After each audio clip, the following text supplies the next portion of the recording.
So yesterday we drove the Nurburgring and it was absolutely amazing. One of the coolest experiences of my entire life. Both of the cars did so well, but today I want to pull the cars out, do a once over, just make sure everything's okay and everything's still in good working order. And then I've also started making a list of parts that I want to get for Miley just to make the car even better. I mean, the car did amazing as it sits right now, but there's a lot of parts we can add to the car to make it even better. And then looking forward in the future, my goal for this car is to hopefully run a sub 10-minute lap time on the Nurburgring, which I think is very doable. Like I said, I watched the video back from yesterday.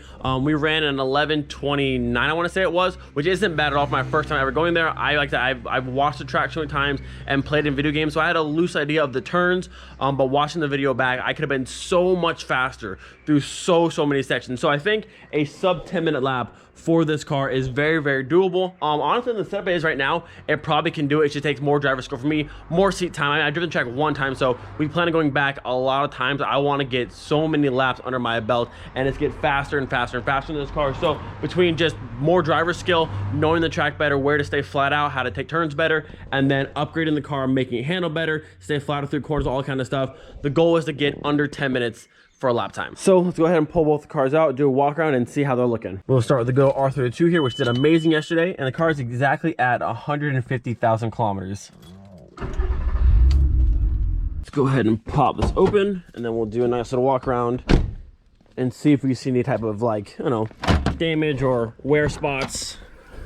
But overall, this car did really good. One thing that's surprising about this car is the front section here, we had a lot more rubbing in the front than this car. I mean, this car has never rubbed before in the front, but like I said, that track, videos do it no justice. Once you're on the Nurburgring, the dips and the sections that lift you up and the car like floats in the air and like how hard it just compresses the car in the corner is absolutely insane. So we either need to do wheels with a bit different offset or raise the car a little bit or get stiffer suspension.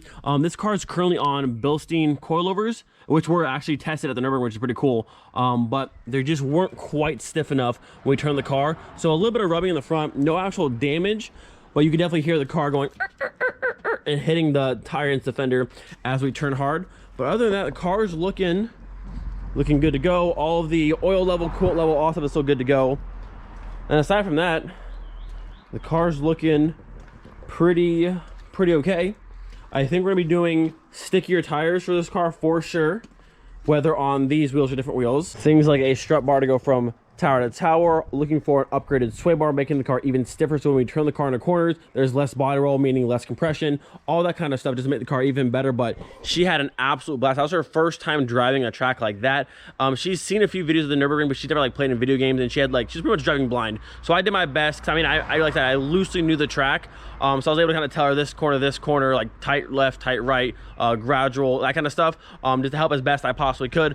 But I thought she did amazing. So we plan on going back with this car and with Miley and just putting in laps and really getting that track down as best we possibly can and trying to, I mean, it's just fun. Like driving that track, the adrenaline is just absolutely insane. Having a GT2RS fly past you like 140, dude, it's one of the coolest experiences ever, and I'm so proud of her. This car did awesome. So a few things to upgrade, like I said, sticky tires, some anti-roll bar stuff, make the car stiffer.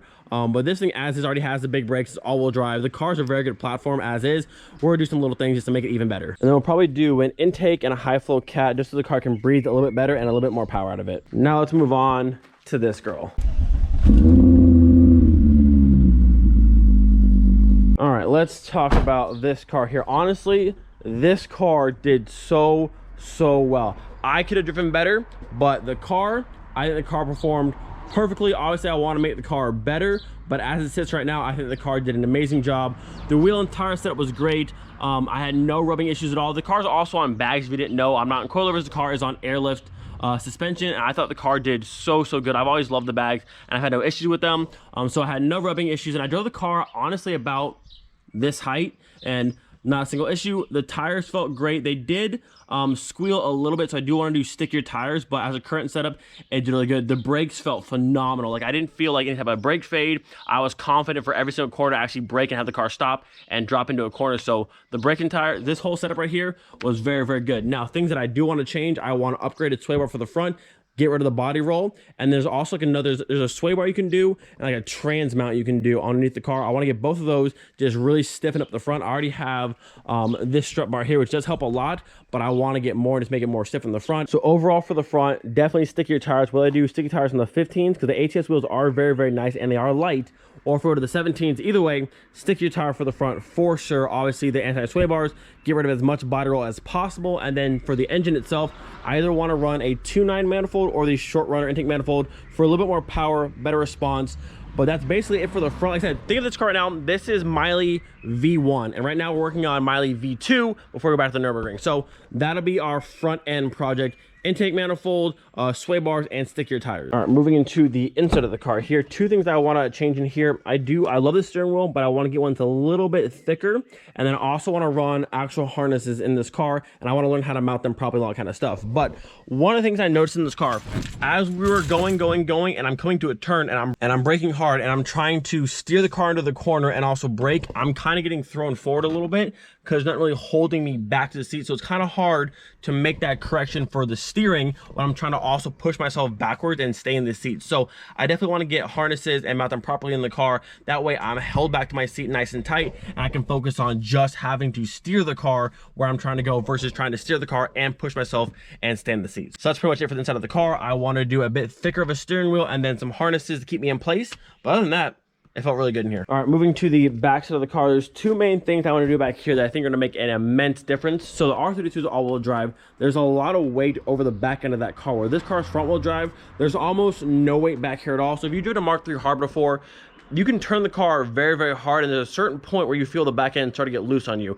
That's pretty much where I drive the car to, and then I have to back off a little bit because if I go any harder, we're probably gonna spin the car out, and we don't want to do that. So this car right now has a solid rear beam. There's no sway bar at all. So I want to do the Autotech sway bar on the rear beam to stiffen that up, and then also there's one you can do that goes from inside tower to tower. So between those two bars and making the back of the car a lot less prone to wanting to roll and get crazy on me, that's gonna help out a whole bunch. Overall, that's pretty much it for the Miley V2 build. Like I said, as is, the car did so good, but I think with a little bit added power, stick your tires, sway bars all over the car, and obviously the harnesses to keep me in place, this thing is gonna be a beast. Now, I've had a lot of people ask me, is my goal to make Miley a dedicated track car, like gut the entire thing and do all that kind of stuff? And the answer to that is no. Maybe one day, but right now I'm just trying to have the most enjoyable car I can possibly have, whether going to a car show on the Zobbers or hitting the back roads on the track wheels.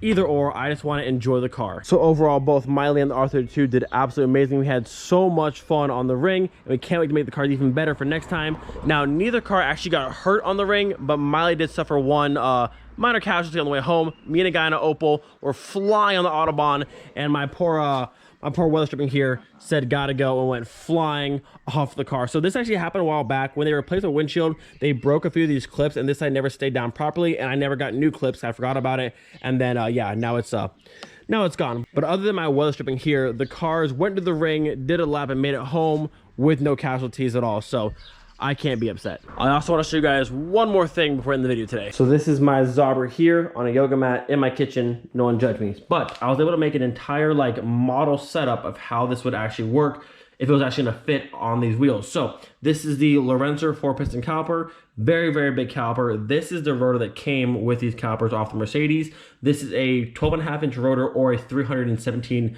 millimeter rotor. And as you can see, like, it's massive. 16-inch wheel that almost covers the entire thing, but with my adapter in between. So these wheels are 50114. This is 50112. It's very, very close. The bolt holes almost all match up. So right now we have the wheel, my 20 millimeter adapter between, then rotor, then caliper. But it looks like everything fits and clears. Now it's very, very, very close, but it does work, which is very, very cool. So I just want to kind of do like a little model to kind of see, but it looks like if I wanted to run these calipers with massive rotors like this, everything would work out. And then I was able to use some bolts from the back side to hold the rotor here to my adapter, and then 2 lugs on the front side to hold the adapter to the wheel and make this entire model kind of work, which is pretty cool. So it's a good way if you ever want to like test your rotor size and your caliper size with your wheel and make sure it's going to work. This is a cool little way to try it out. So here's a look from the front. You can see I have 1 and 2 lug nuts in there that actually hold the adapter and hold everything together, which is pretty cool to actually see this thing like how it would actually be on the car.